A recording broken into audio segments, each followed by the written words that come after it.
So when you're getting promoted, that's usually a good thing. You will get more responsibility, you normally get a higher salary, and so in general, this is what you've been striving for, and this is what you should be doing. However, I want to caution you against one thing. And so even if you remain on the same track, let's say HR, because I recently saw an example of that, you start out as an HR person, you love the job, and you get promoted, you get promoted, you get promoted.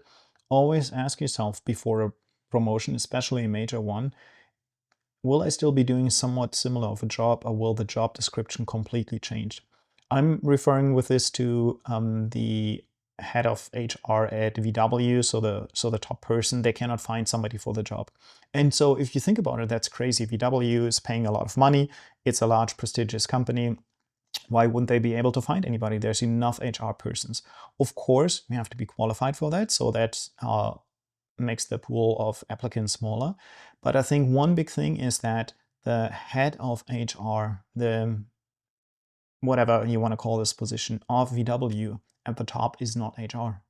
And that is something that you got to be a little bit wary of, because if you're doing HR in that position, you're doing politics. You're negotiating with the trade unions, you're talking to politicians, you're not doing actually any HR work. And some of you might say, well, that's not really news, that's not really that interesting.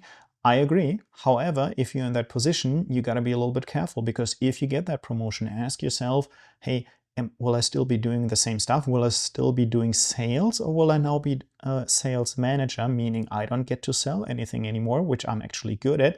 I'm going to be a manager, which maybe I don't know anything about, right? And so this switch, even though formally you remain in your specialty, could actually mean that you are doing something completely different, and something that you don't actually want to do, and something that you're not good at. So be a little bit mindful of that step of the promotion, and ask yourself if it still actually aligns with what you want to do and what you're good at.